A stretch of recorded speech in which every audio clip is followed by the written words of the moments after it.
The arrival on a seemingly ordinary autumn morning, the horizon was transformed by an otherworldly sight. As dawn broke, millions witnessed a fleet of colossal, silver-hulled starships piercing through the skies. Their silent, relentless approach brought an eerie calm before a storm of tyranny. Every television, billboard, and public announcement was overtaken by a single, spine-chilling message broadcast by the alien conquerors. You are now subjects of the Dominion. Resistance is futile. Within hours, High Commander Zelthar's forces descended upon Earth with methodical precision. In major cities like New York, Chicago, and Los Angeles, the fabric of society unraveled. Skyscrapers that once symbolized human progress became backdrops for a new nightmare, their glass facades reflecting the cold light of alien machinery. Amid the chaos, everyday people, commuters, students, parents, watched in disbelief as their world was abruptly subjugated. Yet even as fear gripped the masses, a subtle undercurrent of determination began to rise, hinting at the unyielding nature of the human spirit. Shackled but unbroken, in the wake of the invasion, Earth's once bustling streets fell silent under the yoke of oppression. Curfews were imposed, and labor camps dotted the landscape where vibrant communities once thrived. But in the forgotten corners of society, hope flickered. Deep beneath the surface of New York City, in the labyrinthine corridors of an abandoned subway station, a disparate group of survivors gathered, away from prying sensors and drone patrols. Marcus Reed, a former firefighter whose life had been irrevocably changed by the invasion, emerged as a natural leader. His face, marred by soot and scars, told the tale of a man hardened by loss, yet fueled by resolve. In the dim glow of a single lantern, Marcus addressed the small but determined assembly. They may bind our bodies with chains and confine us within walls, but they can never cage our hearts or the fire in our souls. Every day we endure is a day closer to reclaiming our freedom. In whispered meetings, plans were drawn on battered maps. Makeshift workshops converted rubble into tools of rebellion, and secret codes were devised to communicate between cells scattered across the ruins. In every hushed conversation, in every tear shed in the dark, humanity's indomitable will was silently rekindled. Seeds of rebellion. As the overlords tightened their grip on Earth, the scattered sparks of defiance soon ignited into a burgeoning rebellion. From the industrial decay of Detroit to the neon-lit alleyways of Los Angeles, small insurgent groups launched audacious acts of sabotage. They struck at the heart of the Dominion's infrastructure, disrupting power grids, disabling surveillance satellites, and ambushing patrol convoys with guerrilla tactics that belied their seemingly primitive tools.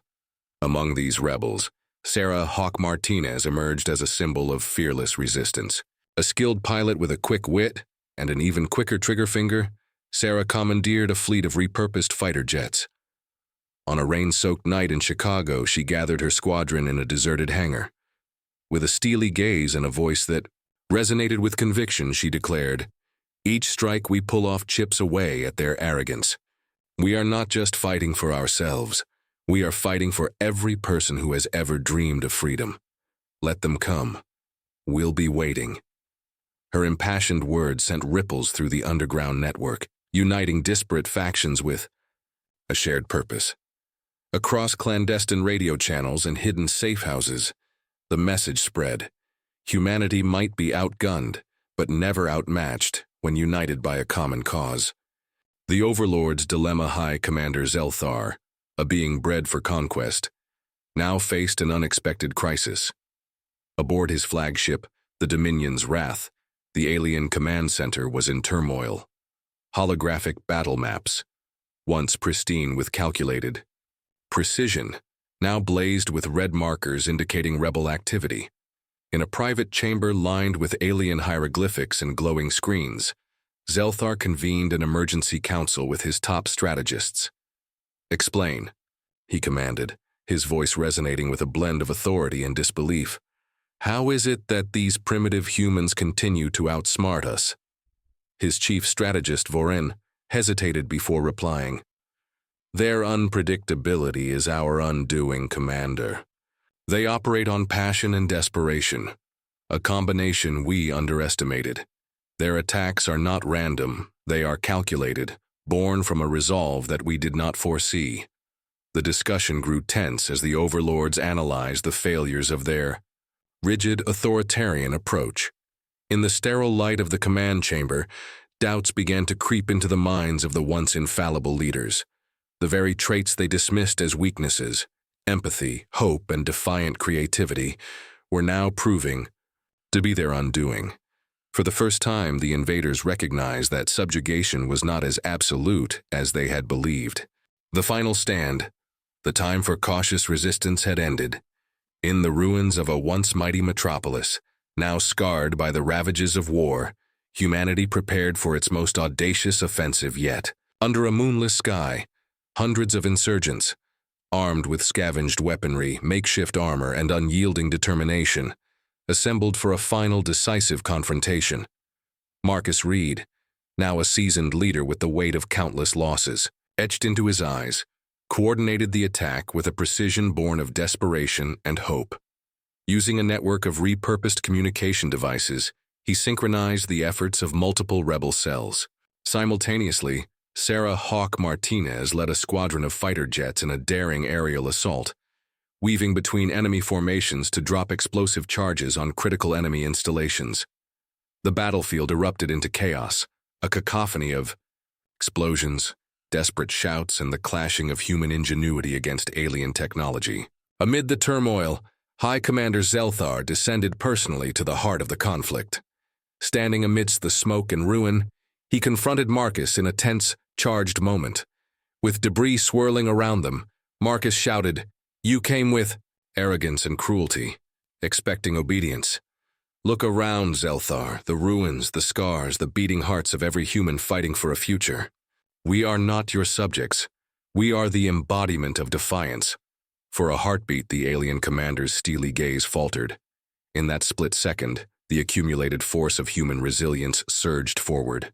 The tide of battle shifted as organized.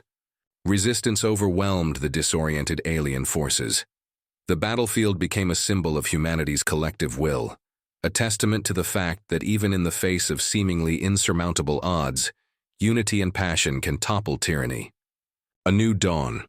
When the dust settled and the echoes of conflict faded, Earth emerged forever altered.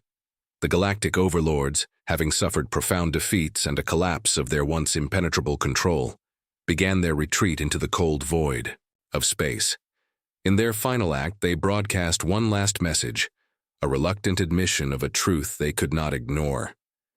In our pursuit of domination, we have encountered a force beyond our reckoning, the indomitable spirit of humanity.